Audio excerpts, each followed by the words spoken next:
I'm author Lindsay Levitt. And I'm author Robin Mellon. And this is The Pages Between Us Us project.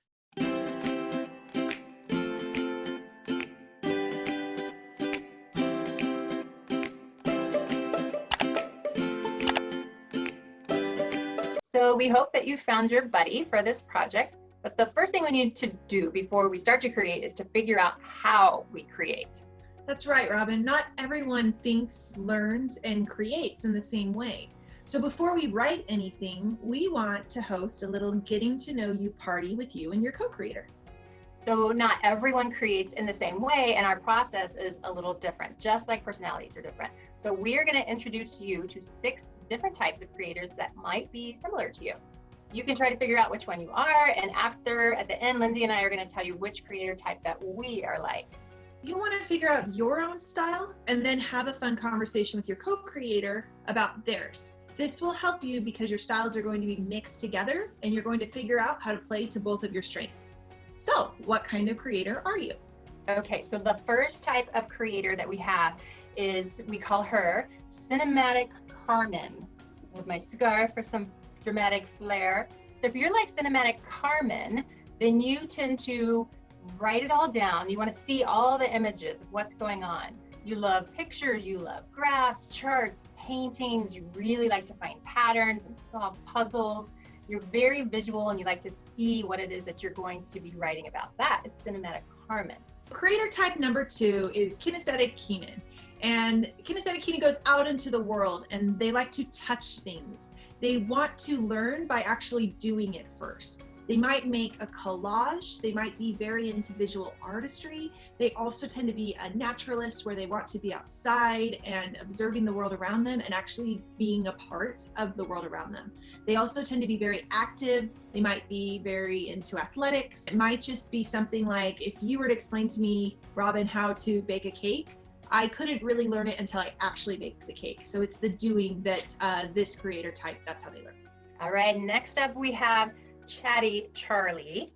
To communicate, talk to their friends. Chatty Charlie likes to be around other people all the time. Chatty Charlie can see different perspectives from different angles and is really good at resolving conflicts.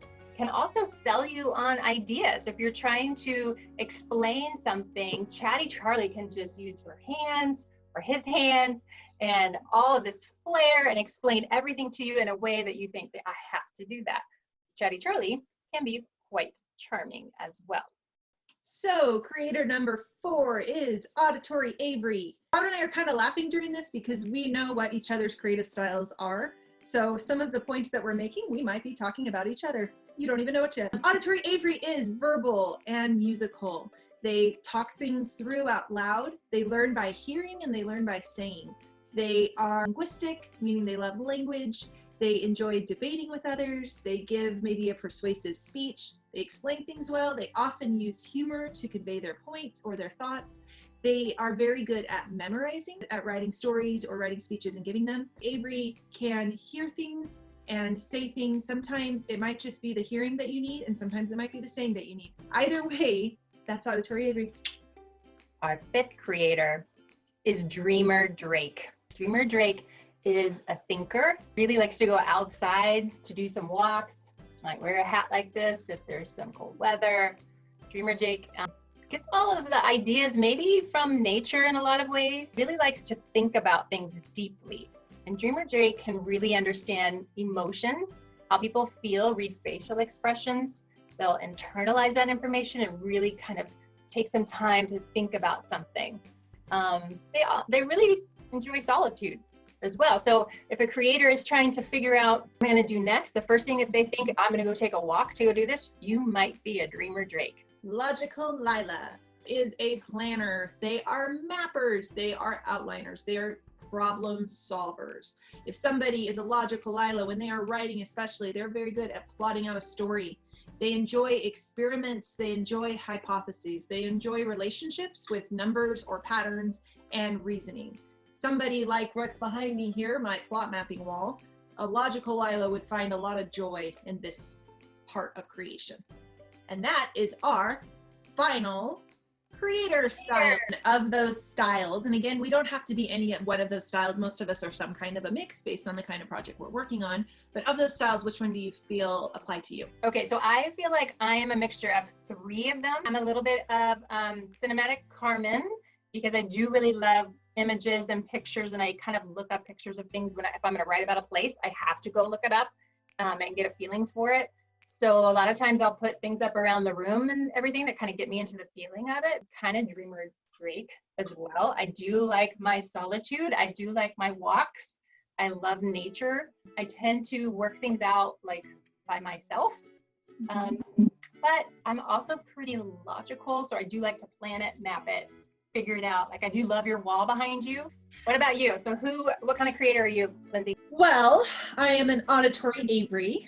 I like to sing things for no reason. And I like humor, I like persuasion, I don't know, mostly I have to say it out loud, and that's how I learn. So a lot of times I'm able to create something once I've taught it or once I've told someone else about it. I'm a Chatty Charlie. If we are just talking about it, I say I just want to talk about this. Don't want to keep texting somebody. I don't want to keep emailing. I get very impatient with that. I just want to be upfront and personal with somebody if I'm discussing it. And actually, I think we both do have a little bit of kinesthetic Keenan in me as well, because I act things out. So just like to act it out too, and actually physically try to understand my characters and try to understand the plot through action too.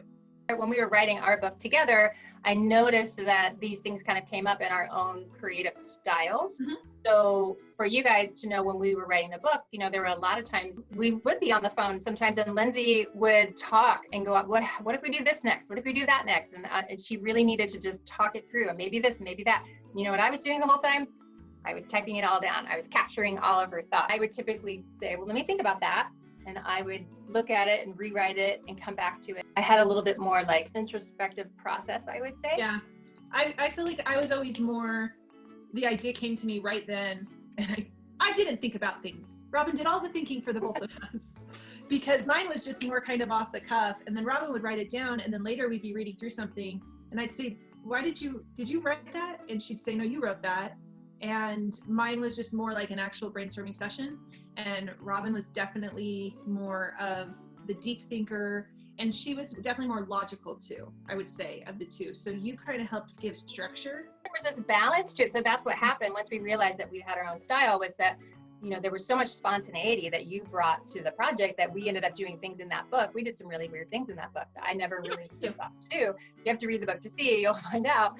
But a lot of that was Lindsay going, hey, what if we did this? And it was these big grand ideas that I would have never thought of if I had just kind of stuck to my outline and my script of what we were doing. So because we both kind of came together and used our two styles to our advantage, I feel like we were able to create something we would have never been able to have created that on our own. Another question I have for you, Robin, is how do you recommend, as they're figuring out their creative process and how they like to learn and teach, what do you think is important that you don't have conflict when you're going over how you like to create something? You and your co-creator talk about what your styles are. You can ask, like, what works best for you? So does it work best for you to write stuff down and then talk about it later? Or does it work best for you to talk about it out loud and then start doing some writing? And you might have a different viewpoint on that. So hopefully you've gotten an idea of what kind of creative style you have and what kind of creative style your co-creator has too. We're going to say creator a lot on this show, promise. I hope you had a conversation. You're allowed to have snacks during the conversation, and hope to see you on our next video, where we'll take one more step into making a project together. Okay, and don't forget to hit like and subscribe down below, and we'll see you in the next video. I feel creative. I like this hat now. I'm liking scarves. Pages Between Us project.